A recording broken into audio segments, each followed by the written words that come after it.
प्यारे, हरि नाम का प्यारे, हरि नाम का प्यारे, हरि नाम का कोई प्रियो रे प्यारा, हरि नाम का कोई प्रियो रे प्यारा, हरि नाम का।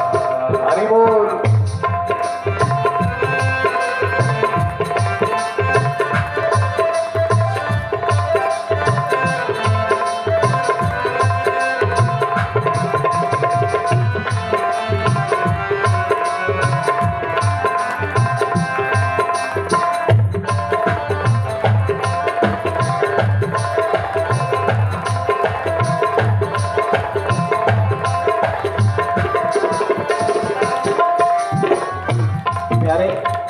अच्छा एक बात पूछूं, जगत में सबसे घातक नशा कौन सा है जो चढ़ता है तो उतरता नहीं है? कौन सा नशा है? ना दारू का, ना भांग का, ना बीड़ी का, ना सिगरेट का। नशा सबसे घातक तो भक्ति का है। ये किसी पे चढ़ता नहीं, और यदि चढ़ जाए तो फिर ये उतरता नहीं।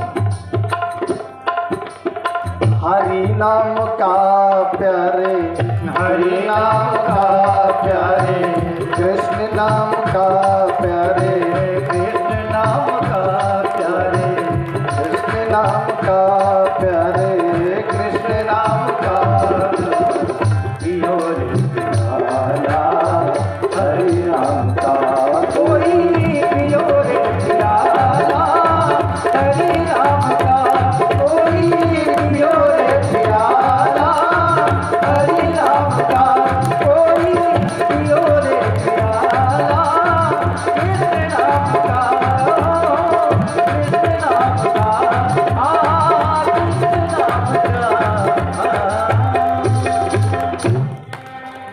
चल पड़ी भक्ति की गंगा। राजा परिचित बैठ गए, सुखदेव भी बैठ गए। भाव का अभाव नहीं है, भाव का प्रवाह है। ध्यान देना, भाव से भरे हैं सुखदेव और भाव में लथपथ है परिचित। आज जान लीजिए भक्ति किसे मिलती है और कौन देता है। इन दोनों विषयों पर ध्यान देना। कथा तो आप जानते हैं, विशेष बातों पर ध्यान देना चाहिए। भाव से भरे ही सुखदेव। एक बात मैं कहूं, धन वही बांट सकता है जो धनवान होता है। हा? जिसके पास धन नहीं है वो धन क्या बांटेगा? जिसके पास भगवान की प्रतिभाव है ना, वही तो भगवान के भाव में आपको डुबा सकता है। हा? जिसके पास भगवान के प्रति अभाव है भाव का, वो आदमी को भगवान के रस में क्या गोता लगा पाएगा? सुखदेव के हृदय में भगवान के प्रति अत्यंत सुंदर भाव है। नेत्र बंद करके सुखदेव ने कहा, परिचित 2 पल के लिए नेत्र बंद करो और मन में 3 प्रकार की बातों को धारण करो। कथा सुनने वालों को इन 3 बातों पर विशेष करके ध्यान देना चाहिए। परिचित ने नेत्र बंद किया। सुखदेव जी ने कहा, प्रथम बात तो हृदय में ये धारण कर लो, सिया राम मैं सब जग जानी, करहु प्रणाम जोरे जुग पाए। परिचित पहले तो मन में ये प्रकट करो कि संसार जो जगत है वो राम का, कृष्ण का अंश है। और कथा के चलते समय जब जिधर देखो उधर आपको भगवान का दीदार होना चाहिए। यही सच्ची भक्ति है। एक प्रश्न मैं करूं, रामचरितमानस में रावण से ज्यादा भक्ति किसी ने नहीं किया और भागवत में कौन से ज्यादा भक्ति किसी ने नहीं किया? कि शास्त्र कहता है कि सच्चा भक्त भगवान का वही होता है जिसे हर चीज में भगवान का दीदार हो। कंस को और रावण को तो भगवान हर जगह दिखाई पड़ते थे, प्रेम से नहीं डर से दिखाई पड़ते थे, पर दिखते तो भगवान थे ना। भगवान दिखते तो थे। संसार से प्रेम करो, जिधर देखो भगवान देखिए। और दूसरा बात परीक्षित, अपनी इंद्रियों को वशीभूत कर लो। अब आप कहेंगे महाराज इंद्रियां कैसे? इंद्रियों को वश में करना चाहिए। देखना इंद्रियों के न घोड़े भगे, जिनके दिन रात संयम के कोड़े लगे। अपने रथ का सुमार्ग बढ़ाते चलो, कृष्ण गोविंद गोपाल गाते चलो। अपने रथ का सुमार्ग बढ़ाते चलो, कृष्ण गोविंद गोपाल गाते चलो। कृष्ण गोविंद गोपाल गाते चलो, गोविंद गोपाल गाते चलो। अपने रथ का सुमार्ग बढ़ाते चलो, अपने रथ का सुमार्ग बढ़ाते चलो। देखना इंद्रियों के न घोड़े भगे, देखना इंद्रियों के न घोड़े भगे, देखना इंद्रियों के न घोड़े भगे, देखना इंद्रियों के न घोड़े भगे। जिनके दिन रात संयम के कोड़े लगे, जिनके दिन रात संयम के कोड़े लगे। अपने रथ का अपने रथ का सुमार्ग बढ़ाते चलो, रथ का सुमार्ग बढ़ाते चलो। कृष्ण गोविंद गोपाल गाते चलो, कृष्ण गोविंद गोपाल गाते चलो। अपने रथ का सुमार्ग बढ़ाते चलो, अपने रथ का सुमार्ग बढ़ाते चलो। कृष्ण गोविंद गोपाल गाते चलो, कृष्ण गोविंद गोपाल गाते चलो। हे परीक्षित, अपने इंद्रियों को वश में कर लो। अच्छा, इंद्रियों को वश में करना है तो सबसे पहले तीन इंद्रियों को अगर वश में कर ले गए तो मन रूपी इंद्रियां जो है ये स्थिर हो जाएंगी। तीन इंद्रियों में सबसे खराब इंद्रिय कौन है? 11 इंद्रियां हैं, पंच ज्ञान इंद्रियां हैं और पंच कर्म इंद्रियां हैं। और इन 10 इंद्रियों पर एक इंद्रिय है जिसे मन कहते हैं, वो राज करता है। अच्छा, मन चंचल कब होता है? जब तीन इंद्रियों को आप वशीभूत नहीं कर पाते। तीन इंद्रियां कौन है? ये मन को चंचल बना देती हैं। पहले इंद्रिय है नेत्र। चंचल हमें कौन बनाता है? ये आंखें बना देती हैं। भजन करते समय आंखों को बंद रखो। सच्चे साधक की ये पहचान है कि जब वो माला जपता है तो नेत्र बंद कर लेता है।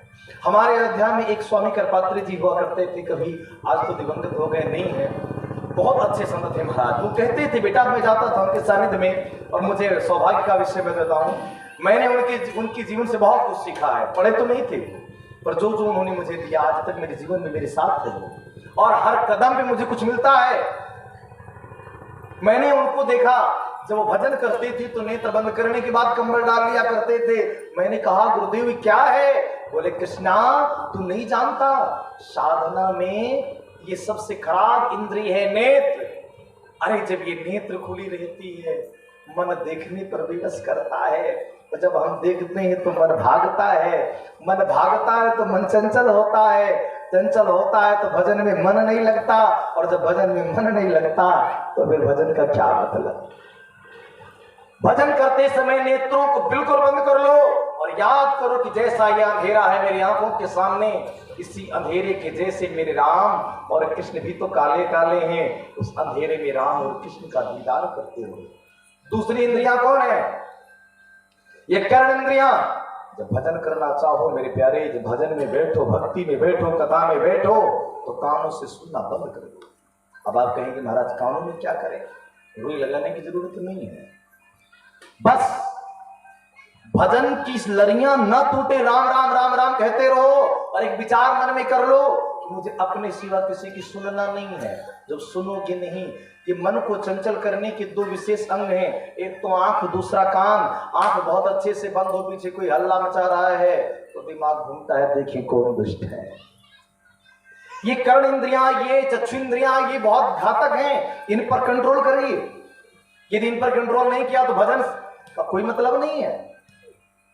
और तीसरी इंद्री कौन सी है? जिह्वा। बोलने पर भी संयम होना चाहिए, भजन करते समय मौन होना चाहिए। आज एक बात कहूं तो लोग माला जपते हैं ना, होंठ हिलाते हैं। शास्त्र में तो ये कहता है, आप इस विष्णु पुराण में देखिए भगवान विष्णु ने क्या कहा लक्ष्मी से, मनयति मंदिरा, मनन जो करता है, चिंतन करता है ना, वो मेरा सच्चा साधक होता है। भजन करते समय मौन होना चाहिए, होठों से होठ न हिले, केवल नासिका से श्वासों का आदान प्रदान हो, यही सच्चे साधक की पहचान है।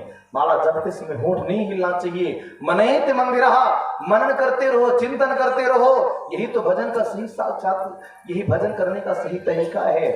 हे परिचित, इन तीनों को अपने बस में करो। नेत्र को बंद करके कृष्ण का दीदार करो, कर्णेंद्रियों को बंद करके और भजन में मन को लगा दो, और मुख से बोलना बंद कर दो, केवल श्रवण मात्र चालू कर दो। महाराज परिचित ऐसी स्थितियों में आ गए। और मेरे प्यारे, अब आप ध्यान देना, अब आपको कथा मन लगता है कि नहीं लग रहा है?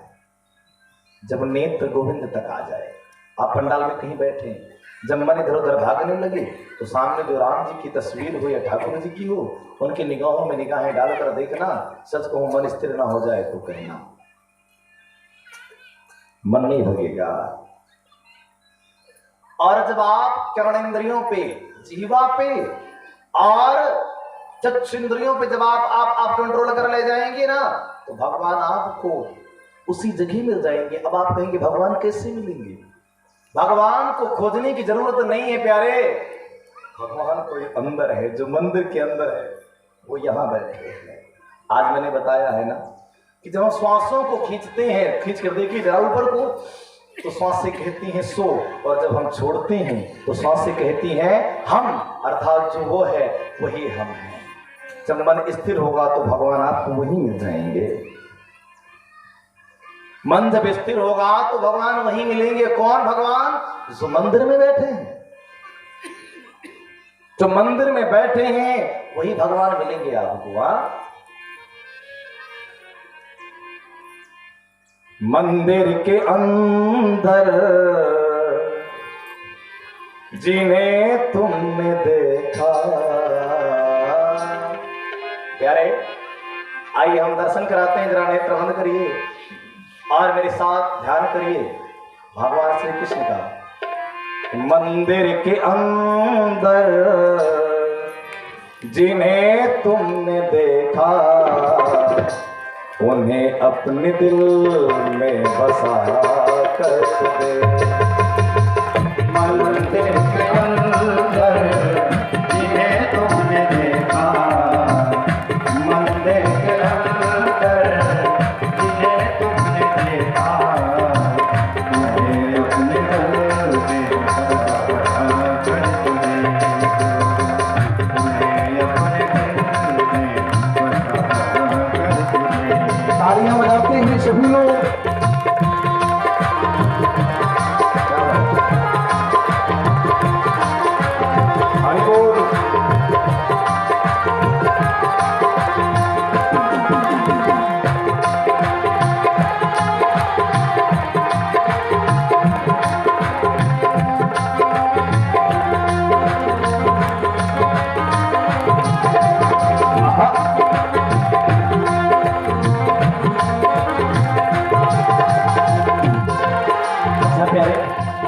मैं देखता हूं कुछ भाई लोग तो ऐसे हाथ बांधे बैठे हैं, भगवान भी शर्मा रहे हैं कि ना हाथ में मैंने हाथ दिया।